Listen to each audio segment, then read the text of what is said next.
오늘은 당신의 마음은 천국입니까? 라고 하는 제목으로 함께 하나님의 말씀을 나누겠습니다. 하나님의 말씀을 나눌 때에 여러분 각자에게 들려주시는 주님의 음성을 듣게 되기를 주님의 이름으로 축원합니다. 요즘 여러분은 평안하십니까? 우리가 살고 있는 시대는 과학 문명이 발달한 시대입니다. 그런데 과학 문명이 발달했지만 오히려 근심과 걱정은 오히려 더욱 커져만 가는 것 같습니다. 많은 사람들이 근심과 걱정이 가득하기 때문에 밤에 잠을 이루지 못하고 있는데요. 미국에서 매년 소비되는 수면제가 약 700억 정이나 됩니다. 700억 정. 700억 정을 365일로 나누면요, 하루에 1900만 명이 수면제를 복용하고 있다는 말입니다. 다시 말하면 1900만 명이, 미국만 1900만 명이 근심과 걱정으로 인하여서 밤잠을 이루지 못해서 수면제를 복용해야만 잠을 이룰 수 있는 상황이라고 하는 것입니다. 근심과 걱정의 문제는 어제 오늘 일만의 일은 아닌 것 같습니다. 오늘 본문에 보면 제자들이 근심과 걱정 가운데에 있었습니다. 왜냐하면 주님께서 계속해서 제자를 떠날 때가 가까이 왔다 이렇게 말씀하시기 때문에 그렇습니다. 마치 부모가 자녀를 두고 떠나야 되는 상황입니다. 제자들의 마음에 얼마나 근심과 걱정이 가득했을까요? 특별히 당시의 이 상황은 유대 종교 지도자들이 예수님을 잡아 죽이기 위해서 계속해서 기회를 엿보고 있는 상황입니다.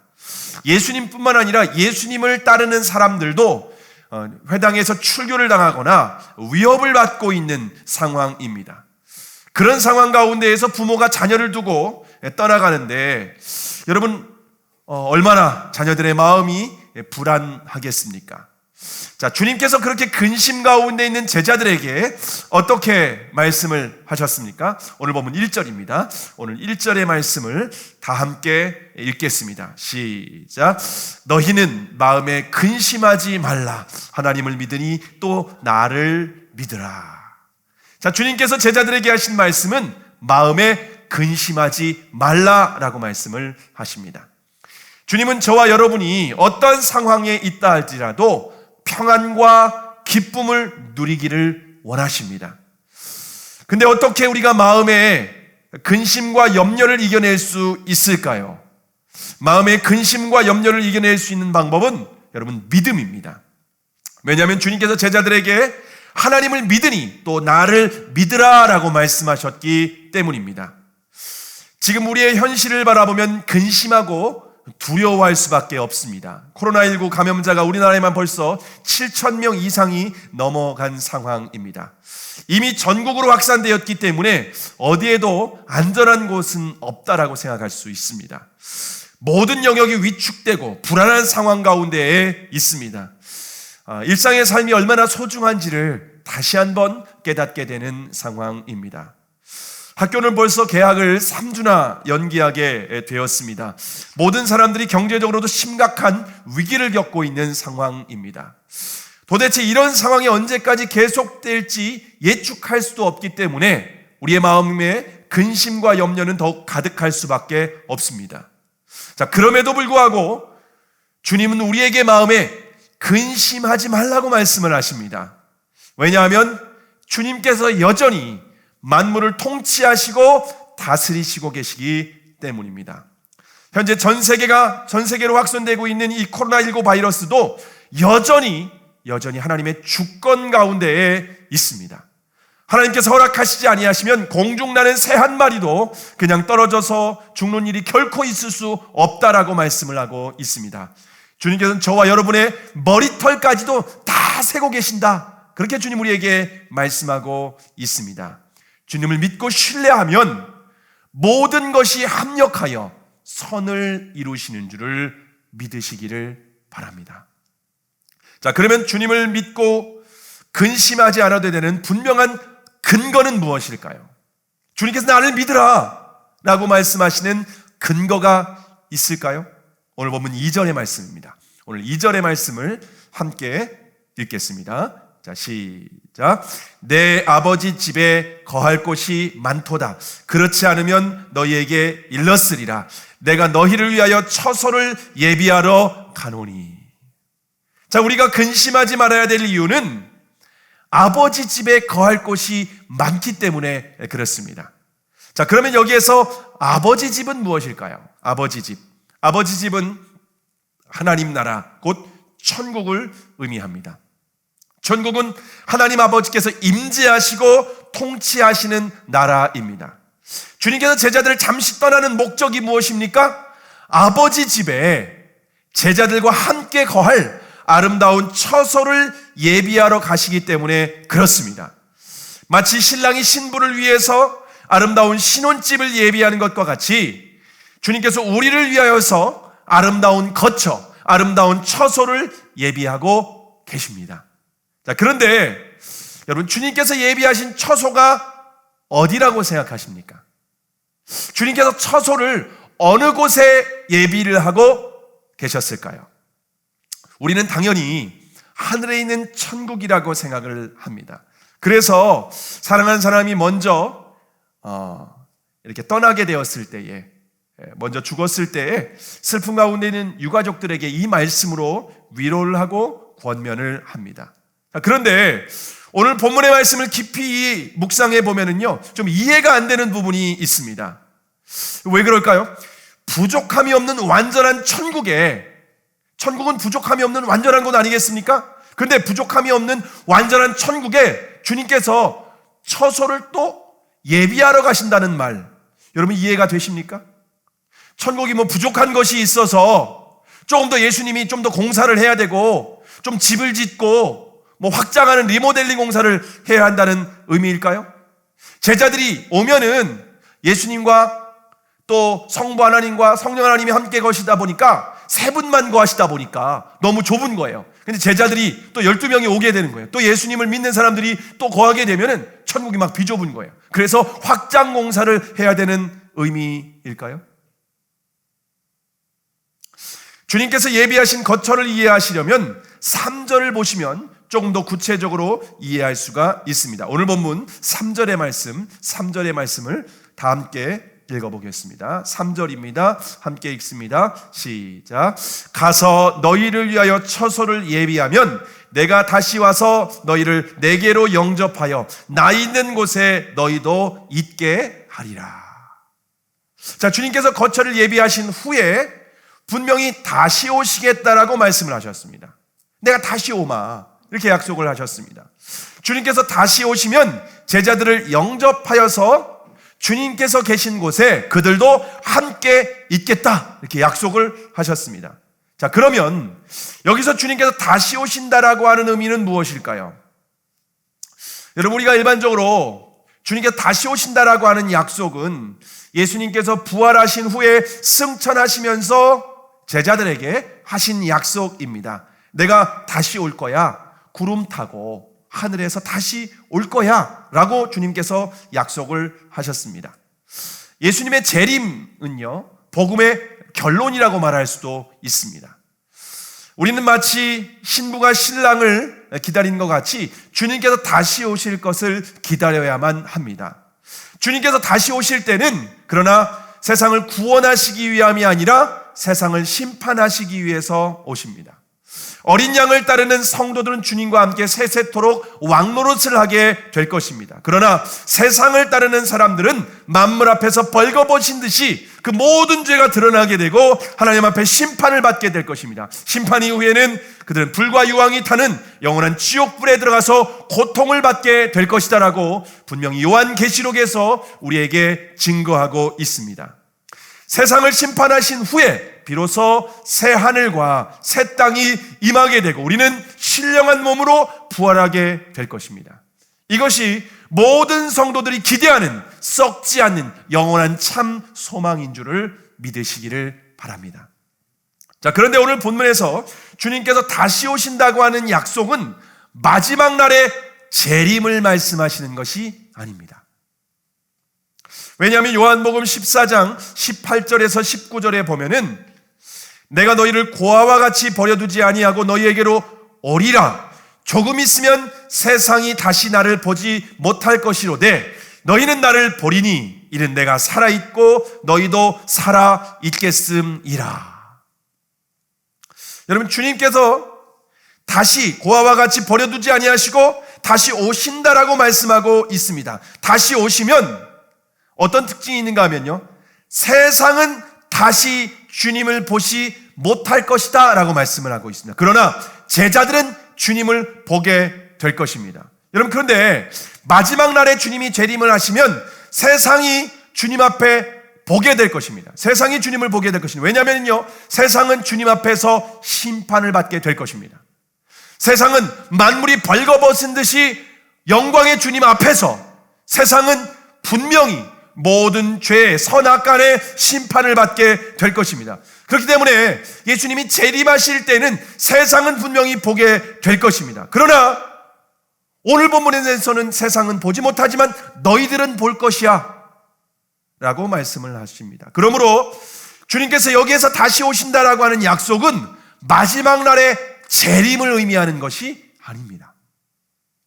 자, 그러면 주님께서 다시 오신다고 하는 약속하신 날은 재림이 아니라면 언제일까요?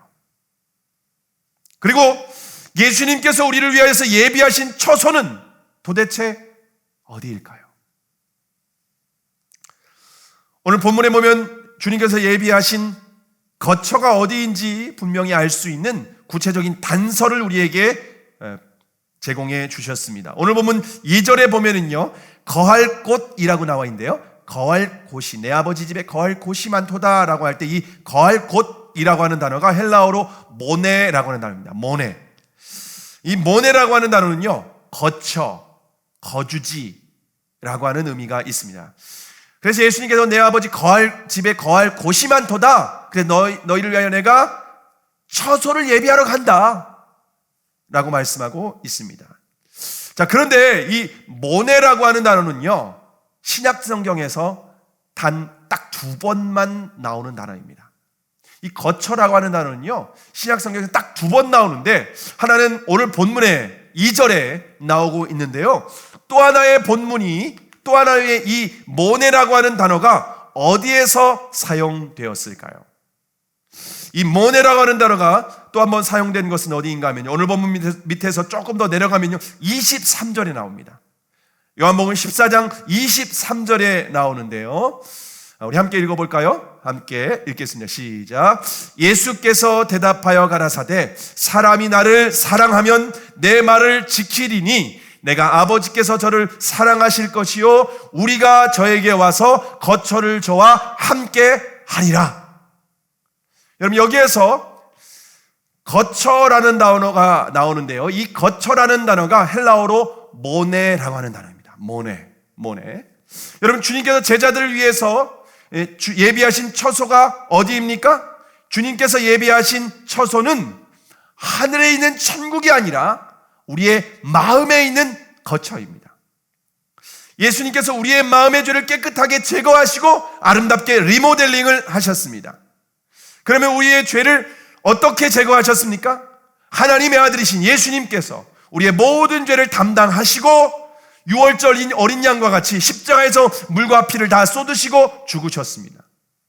우리의 마음의 거처를 예비하시기 위해서 주님께서 엄청난 대가를 치르셨습니다. 예수님께서 마음의 거처를 깨끗하게 하신 후에 비로소 오순절 날에 성령으로 강림을 하십니다. 성령님은 예수님으로 이름으로 오시는 진리의 영이십니다. 세상은 진리의 영이신 성령님을 보지도 받지도 못합니다. 그러나 제자들 안에 성령이 충만하게 임재하셨습니다. 그래서 고린도전서 3장 16절에 보면은 너희가 하나님의 성전인 것과 하나님의 성령이 너희 안에 거하시는 것을 알지 못하느냐라고 말씀하고 있습니다. 예수님의 십자가를 믿고 성령님이 임하시면 우리의 마음은 하나님의 성전, 하나님의 집, 우리 예수님이 거하시는 거처가 되시는 줄을 믿으시기를 바랍니다. 자, 그런데 23절의 말씀을 조금 더 자세히 보면은요, 상상도 할 수 없는 말씀을 하십니다. 여러분, 23절의 말씀은요, 우리가 상상할 수 없는 말씀을 하십니다. 사람이 주님을 사랑하면 주님의 말씀을 지키게 된다라고 말씀을 하십니다. 그러면 그 사람은 아버지께 사랑을 받게 됩니다. 그러면 성령님만 임하신다라고 말씀하십니까? 그렇지 않습니다. 뭐라고 말씀입니까? 우리가 저에게 와서 거처를 저와 함께 하리라. 여러분, 그러면 여기에서 우리는 누구일까요? 우리는 성령 하나님만 우리에게 임재하는 것이 아닙니다. 성부 하나님, 성자 하나님, 성령 하나님, 다시 말하면 삼위일체 하나님이 하늘의 보좌에서 우리의 마음의 거처로 이사하시겠다라고 하는 말씀입니다. 여러분, 성령님만 우리 안에 들어오신다라고 우리는 알고 있습니다. 그러나 오늘 본문의 말씀은 우리의 상상을 뛰어넘는 말씀을 하십니다. 성부 하나님, 성자 하나님, 성령 하나님, 삼위일체 하나님이 우리의 마음의 거처를 삼고 우리의 마음에 이사하셔서 우리의 마음에 임재하시고 우리의 마음에 통치하시고 우리의 마음에 함께 하신다라고 말씀을 하고 있습니다. 이 말씀을 보는데 제가 이 말씀을 묵상하고 이 말씀을 깨달아지는데 너무 흥분됐습니다. 너무 감격할 수밖에 없었습니다. 어떻게 삼위일체 하나님이 내 마음의 거처를 삼으실 수가 있겠습니까?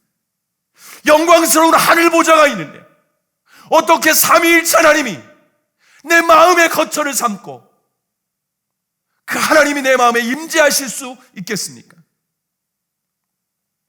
이 말씀을 우리가 예수님을 사랑하고 말씀을 지키면 우리의 마음이 삼위일체 하나님의 임재하시는 천국이 된다라고 하는 말씀입니다. 왜냐하면 천국의 본질은 하나님의 임재와 통치이기 때문에 그렇습니다. 그래서 예수님은 누가복음 17장 21절에서 하나님의 나라는 너희 안에 있느니라 라고 말씀을 하십니다. 천국은 죽어서 가는 곳이 아닙니다. 천국은 살아서 경험할 수 있는 곳입니다. 천국은 장래, 우리가 먼 미래에 가는 곳이 아닙니다. 주님은 지금 경험할 수 있다라고 말씀하십니다. 예수님을 사랑하고 그 말씀을 지키는 사람은 천국에 가는 것이 아니라 천국이 임하는 줄을 믿으시기를 바랍니다. 이것이 지금 예수님이 우리에게 하신 말씀입니다. 여러분, 여러분의 마음에는 천국이 임하셨습니까? 여러분의 마음은 하나님 나라입니까? 제가 찬송가 495장을 참 좋아합니다. 495장 내 영혼이 은총 입어 내 영혼이 은총 입어 중한 죄짐 벗고 보니 슬픔 많은 이 세상도 천국으로 화하도다. 할렐루야 찬양하세. 내 모든 죄 사함 받고 주 예수와 동행하니 그 어디나 하늘나라. 2절에서는 이렇게 찬양합니다. 주의 얼굴 뵙기 전에 멀리 뵈던 하늘나라 내 맘속에 이루어지니 날로 날로 가깝도다. 높은 산이 거친 들이 초막이나 궁궐이나 내 주 예수 모신 곳이 그 어디나 하늘나라. 예수님이 우리의 마음 가운데 거쳐 우리의 마음 가운데 천국을 세우시기 위해서 예수님께서 십자가에 죽으시고 오순절날에 성령님께서 우리의 마음 가운데 강림하신 줄을 믿으시기를 바랍니다. 지금 한국교회가 교회에서 예배드리지 못하고 가정에서 예배를 드리고 있습니다. 우리가 교회에서 예배를 드리든지 가정에서 예배를 드리든지 중요한 것이 무엇입니까? 예수님께서 하나님께서 우리의 마음의 거처를 삼으셨는지 확인하는 것이 중요합니다. 우리가 가정에서 예배를 드려도 주님께서 우리의 마음의 거처를 삼으셨다면 그 예배는 가장 영광스러운 예배가 될 수 있습니다. 그러나 아무리 우리가 교회에서 예배를 드리고 화려하고 아름다운 우리가 예배당에서 예배를 드린다 할지라도, 아무리 화려한 오케스트라와 아무리 아름다운 세션이 우리가 예배를 드린다 할지라도 우리의 마음에 하나님께서 거처를 삼으시지 않았다면 여러분, 그 예배는 하나님께 영광스러운 예배가 될 수 없다라고 하는 것을 기억하시기 바랍니다. 자, 그러면 내 마음에 천국이 임하려면 어떻게 해야 될까요? 마음에 천국이 임하는 조건은요, 여러분 복잡하지 않습니다. 아주 간단합니다. 아주 간단합니다. 오늘 23절에서 뭐라고 말씀하십니까? 누구든지 예수님을 사랑하고 그 말씀을 지키면 아버지께 사랑을 받을 것이고 삼위일체 하나님이 임재하시겠다라고 약속을 하십니다. 주님을 사랑하면, 주님을 사랑하기 때문에 말씀을 지키고 순종하는 것입니다. 그러면 천국이 임한다고 약속을 하고 있습니다. 그런데 문제는 모든 성도들이 주님을 사랑한다고 고백합니다. 주님 믿는다고 합니다. 근데 왜 우리의 마음에는 천국이 임하지 않을까요? 여러분, 예수님의 약속이 거짓말일까요? 우리의 마음에 천국이 임할 거야, 내가 너희를 위해서 거처를 예비하러 가는 거야, 여러분, 예수님의 약속이 거짓말일까요? 아니면 우리가 주님을 사랑한다는 마음이 거짓말일까요? 사실 예수님을 믿는다고 하지만 마음은 천국이 아니라 오히려 지옥을 경험하는 성도들이 얼마나 많이 있는지 모릅니다. 우리의 마음에 천국이 임하지 못하는 원인은 우리가 주님보다 세상을 더 사랑하기 때문입니다. 요한 1사 2정 15절에 보시면 이 세상이나 세상에 있는 것들을 사랑치 말라. 누구든지 세상을 사랑하면 아버지의 사랑이 그 속에 있지 아니하니라.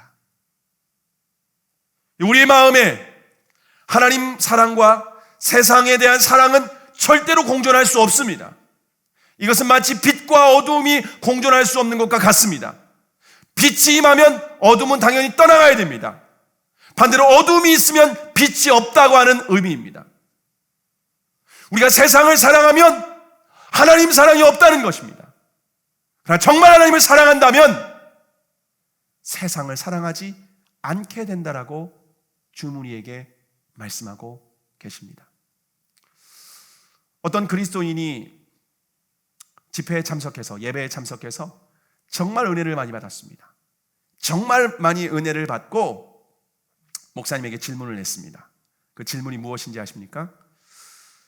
사랑하지 말아야 될 사람을 사랑하는데 어떻게 해야 할까요? 사랑하지 말아야 될 사람을 사랑하는데 어떻게 해야 할까요? 여러분, 이 질문이 이해가 되십니까? 여러분, 사랑하지 말아야 될 사람을 사랑하는 것은요, 불륜입니다. 불륜. 불륜은 자신뿐만 아니라 상대방까지 파괴시키는 사랑입니다. 불륜은 사랑이 아니라 자신의 정욕을 채우는 것입니다. 불륜은 절대로 사랑이 아닙니다. 그런 사랑은 당장 정리하지 않으면 모든 것이 파괴되고 말 것입니다. 그리스도인이 세상을 사랑하는 것은 불륜이라고 말씀하시고 계십니다. 우리가 주님보다 세상을 더 사랑하기 때문에 우리의 마음의 천국이 파괴되는 것입니다. 우리의 마음에 천국이 임할 수 없는 것입니다. 그래서 에베소서 5장 5절에 보면은 너희도 이것을 정령이 알거니와 음행하는 자나 더러운 자나 탐하는 자 곧 우상 숭배하는 자는 다 그리스도와 하나님 나라에서 기업을 얻지 못하리니 라고 말씀하고 있습니다. 여러분, 이게 무슨 말씀입니까? 음행하는 자, 더러운 자, 탐하는 자, 이 모든 자들은 우상 숭배하는 것이다라는 겁니다. 여러분, 주님이 모실 때 이 우상 숭배는요, 영적인 간음입니다. 불륜입니다. 그런 사람들은요, 그리스도와 함께 하나님 나라를 상속받을 수 없습니다. 하나님 나라를 들어갈 수 없습니다. 뿐만 아니라 이 땅에서 마음의 천국도 경험할 수 없다는 것을 기억하시기를 바랍니다. 그리스도인의 마음은 예수님께서 아름답게 리모델링한 신혼집과 같습니다. 여러분, 신혼집에는 누구하고 누구만 있으면 돼요? 신혼집에는요, 신랑과 신부만 있으면 됩니다. 그 어떤 것도 있어서는 안 됩니다. 신랑과 신부 이외에 다른 것이 있으면요, 다 도둑이고 강도입니다. 여러분, 도둑과 강도가 온 목적은 뭘까요? 천국을 파괴하고 천국을 훔쳐가는 목적입니다. 근데 그리스도인의 마음에 도둑과 강도가 들어온 지 너무 오래됐어요. 너무 편안해요. 너무 익숙해요. 그래서 신혼집에 신랑과 신부만 있는 것이 아니라 거기에 도둑이 있습니다. 강도가 있습니다. 근데 너무 편안한 겁니다. 가족처럼 느껴지는 거예요. 여러분, 편안하다고 익숙하다고 속지 말아야 됩니다. 여전히 도둑입니다. 여전히 강도입니다. 우리의 마음에 있는 도둑과 강도를 당장 정리해야 합니다. 당장 쫓아내야 됩니다. 여러분의 마음에 있는 근심, 염려, 미움, 음란, 간음, 거짓, 탐욕, 시기, 질투, 우상숭배,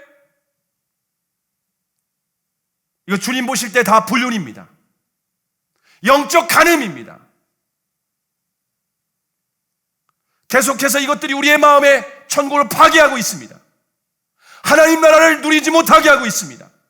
마음의 평안을 누리지 못하게 하고 있습니다. 당장 정리해야 됩니다.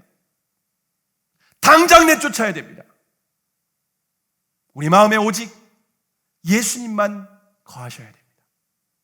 우리 마음에 오직 주님 사랑하고 주님의 계명을 지켜서 우리의 마음에 삼위일체 하나님의 임재하시는 천국이 되어야 되는 줄을 믿으시기를 바랍니다. 자, 그러면 어떻게 정리할 수 있을까요? 어떻게 우리의 마음을 정리할 수 있을까요? 어떻게 우리의 마음에 도둑과 강도를 다 내쫓고 깨끗하게 여러분 정리할 수 있을까요? 전 세계에 1000만 부 이상 팔린 내 마음 그리스도의 집이라고 하는 책이 있습니다. 이 책의 주인공은 그리스도를 마음의 집에 이렇게 모셔드리고 함께 살아가게 됩니다. 이제 예수님과 함께 살면서 집안에 있는 방들을 하나씩 하나씩 정리하기 시작을 합니다. 먼저 서재에 갔습니다. 책장에는 여러 가지 책들이 꽂혀 있었는데 예수님께서 보시면 참 불편할 만한 책들이 있었습니다. 그리고 서재에 걸려있는 그림이 하나 있었는데 그림도 예수님이 보실 때에 기뻐하실 만한 그림이 아니었습니다. 여러분, 서재에 있는 책과 이 그림은요, 무엇을 의미하냐면요, 우리의 마음의 생각과 상상을 의미합니다. 저와 여러분의 마음 가운데 생각하고 상상하는 것입니다. 그래서 그 상상과 우리의 생각, 마음을 정리하기 시작을 했습니다. 다음으로 주방으로 갔습니다. 이 주방에 가서 정리를 하는데요, 그동안 주방에서 즐겨 먹었던 음식들이 가득 쌓여 있었습니다. 그 음식들은 무엇이었냐면요, 육신의 정욕, 안목의 정욕, 이생의 자랑이었습니다. 그것들로 마음을 채웠고 그것들로 행복감을 느꼈고 그것들로 마음의 풍성함을 누리고 있었던 것이었습니다. 근데 이제는 그 음식을 정리하라고 말씀하십니다. 그리고 그 음식으로 이제는 배를 채우지 말고 예수님이 참된 양식과 예수님이 참된 음료가 되어야 된다라고 말씀을 하십니다. 이제는 거실로 갔습니다. 거실은 예수님과 함께 교제하는 공간이었습니다. 늘 교제할 때 늘 바쁘다는 핑계로 주님과 교제하지 못했었습니다. 그러나 이제는 시간을 정하고 예수님이 그곳에서 기다리고 계시기 때문에 계속해서 교제를 하기 시작을 합니다. 그리고 작업실, 오락실, 그리고 침실까지도 모두 다 정리를 했습니다. 그런데 마지막 남은 2층 벽장만큼은 정리하고 싶지 않았습니다. 그래서 그 누구도 열어보지 못하도록 그 벽장은 자물쇠로 꼭 잠궈놔 버렸습니다. 예수님도 못 열도록. 그리고 열쇠를 딱 보관하고 있었습니다. 그런데 그 벽장에서 계속해서 썩은 냄새가 진동을 하는 겁니다. 예수님이 거하시는 방이 2층에 있었는데 그 벽장에서 도저히 냄새가 나가지고서 예수님이 침실에 거할 수가 없어서 베란다까지 침대를 확 꺼내가지고서 거기에서 계속 주무시는 거예요. 그리고 2층을 더 이상 올라갈 수 없다고 말씀하시는 겁니다. 너무나도 속상해가지고서 예수님이 그 2층을 올라가지도 못하고 계시니까 이 주인공이 드디어 결단을 하게 됩니다. 그리고 그 열쇠를 예수님께 넘겨드립니다. 그냥 그 벽장은 꺼내고 싶지 않은 이제까지 받았던 깊은 상처와 아픔과 고통의 흔적들이 그 창고 안에, 그 벽난로 안에, 벽장 안에 가득하게 쌓여 있었기 때문입니다. 예수님이 그 열쇠를 받아들고 그 벽장을 여시고 거기 안에 있는 냄새나는 모든 쓰레기들을 깨끗하게 제거해 주셨습니다. 그래서 이 주인공은 곧 마음이 상쾌하게 됩니다. 그리고 이제 주인공은 이 집의 명의를 더 이상 자신이 아니라 예수님께 옮겨드리기로 결정하며 이렇게 고백합니다. 주님, 지금까지는 당신이 손님이었고 제가 주인이었습니다. 그러나 이제부터는 제가 하인이 되겠습니다. 당신이 저와 이 집의 주인이 되어 주십시오. 저 여기에 제 존재와 모든 소유가 있습니다. 이제 당신의 집을 운영하여 주십시오. 저는 단지 심부름꾼과 친구로서 당신 곁에 있겠습니다. 여러분의 마음의 집은 누구의 명의로 되어 있습니까? 여러분의 마음의 집에 예수님은 손님입니까? 아니면 주인이십니까? 이미 우리가 예수님을 영접할 때 예수님을 손님으로 영접한 것이 아니라 예수님을 주님으로 영접을 했습니다. 근데 지금까지 우리는 서류상 주인으로 생각하고 있었습니다. 서류상 예수님이 주인이라고 했지만 실제 주인 행세는 내가 하고 있었습니다. 내가 주인 노릇하고 있었습니다. 내 마음대로 결정하고 내 마음대로 생각하고 내 마음대로 행동하고 내 마음대로 생각을 했습니다.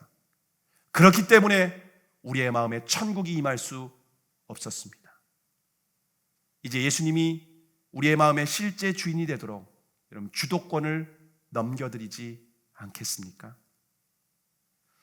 이제는 저와 여러분이 예수님이 더 이상 손님이 아니라 주님으로 인정하고 서류상 주인이 아니라 실제 주인이 되어서 예수님이 내 모든 것을 내 모든 방마다 깨끗하게 정리하고 꼭꼭 감춰두고 숨겨두었던 것이 있다면 예수님이 열쇠를 드려서 모든 것을 깨끗하게 정리할 수 있도록 하시기 바랍니다. 여러분의 방마다 주님이 기뻐하시지 않는 것 주님이 직접 정리하실 수 있도록 여러분 순종하실 수 있기를 바랍니다.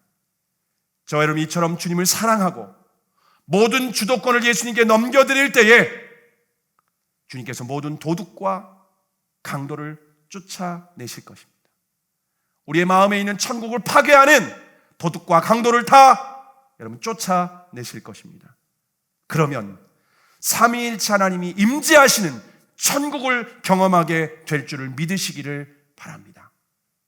저 여러분 이 땅에서 천국을 경험할 수 있는 그 유일한 길은 주님을 사랑하고 주님의 그 말씀을 지켜서 하나님이 삼위일체 하나님 우리의 마음에 임재하실 때에 저와 여러분의 마음은 천국이 될 줄로 믿습니다. 저와 여러분 이 땅에서 천국을 경험하실 뿐만 아니라 주님께서 우리를 부르실 때에 영원한 천국으로 이사 가시는 저와 여러분이 되기를 주님의 이름으로 축원합니다. 기도하시겠습니다.